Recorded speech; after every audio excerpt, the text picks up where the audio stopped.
ఒకవేళ పొత్తు పెట్టుకుంటే భారతీయ జనతా పార్టీకి ఎన్ని స్థానాలు ఇస్తే కరెక్ట్ అని భావిస్తున్నారు? సాయి గారు నమస్కారం సార్. ఇక్కడ స్టూడియోలో ఉన్న పెద్దలందరికీ కూడా నమస్కారం సార్. ఇప్పుడు మేము బీజేపీకి వాళ్ళు పిలిస్తే మా నాయకుడు వెళ్ళారు సార్. అక్కడ పొత్తు కుదురుతుందా, పొత్తు లేకుండా ఏదన్నా నచ్చ చెప్పుకొని వస్తారా, లేకపోతే వాళ్ళు పొత్తు పెట్టుకుంటే బాగుంటుందని వాళ్ళు ఆలోచిస్తారా, వాళ్ళు పొత్తు లేకుండా మళ్ళీ ఏదన్నా అధికారంలోకి రావాలంటే మాకు ఏదన్నా తక్కువ వచ్చినప్పుడు మీరేమన్నా బయట నుంచి మాకు సపోర్ట్ చేస్తారా, ఇవన్నీ కూడా మాట్లాడుకోవాలి కదా. అవన్నీ మాట్లాడుకున్న తర్వాతనే పొత్తు వాళ్ళకి ఎన్ని సీట్లు ఇవ్వాలి, మేము వాళ్ళకి ఎన్ని ఇస్తే బాగుంటుంది అనేది మళ్ళీ తర్వాత ఆలోచిస్తాం.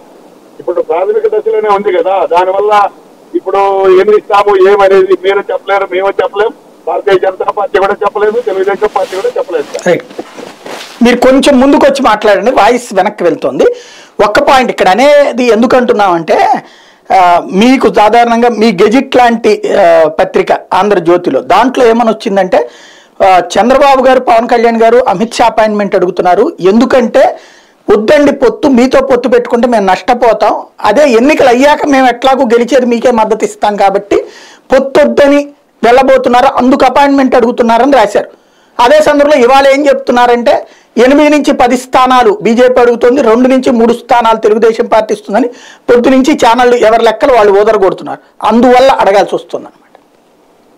ఆంధ్రజ్యోతి మా పత్రిక, సాక్షి మీ పత్రిక అనేది కాదు, కానీ ఇక్కడ మనం మాట్లాడుకోవాల్సింది ఎవరెవరి పత్రికలు వాళ్ళకు ఉంటాయి కాబట్టి ఇక్కడ వాళ్ళు మాట్లాడుకోవాలని పత్రికల్లో వచ్చేదంతా ఊహాగానాలే, కానీ పత్రికల వల్ల ఆల్రెడీ బీజేపీతో మాట్లాడో లేకపోతే తెలుగుదేశం పార్టీతో మాట్లాడో అదైతే డిసైడింగ్ ఫ్యాక్ట్ అయితే కాదు సార్. అది ఊహాగానాలు మాత్రమే. వాళ్ళు ఎన్ని అడుగుతారో, ఎన్ని ఇవ్వాలనో, ఎన్ని ఇస్తే వాళ్ళకి సరిపోతుందో అనేది మేము తర్వాత పొత్తు ఉంటే ఆలోచిస్తాం సార్. అంతవరకు ముందే ఆలోచించాల్సిన అవసరము లేదు, ఆలోచించి చేసేది కూడా ఏమీ లేదు. రైట్. మీకు 175 స్థానాల్లో ఒక్కొక్క స్థానంలో 4 నుంచి 10 మంది ఉన్నారు పోటీకి. ఇప్పుడు జనసేనతో పొత్తు, భారతీయ జనతా పార్టీతో పొత్తు వల్ల కొంతమంది అవకాశం కోల్పోతారు కదా, దాని ఇంపాక్ట్ ఉండదా?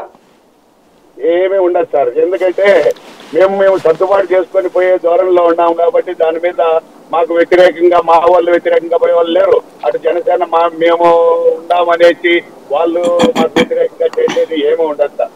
ఎందుకంటే ఒక కుటుంబం వాళ్ళతో మేము సంబంధాలు కలుపుకోవాలన్నప్పుడు విడిపోయేదానికి ఆలోచించాం కదా. అందరం కూడా కలిసి కట్టుగా ఉంటేనే అటుపక్క ఆ రాక్షస పరిపాలన అంతం చేయాలి, సైకో పోవాలి, సైకిల్ రావాలి అనే నినాదంతో అందులో పవన్ కళ్యాణ్ కూడా ఏం చెప్పారు, అధికార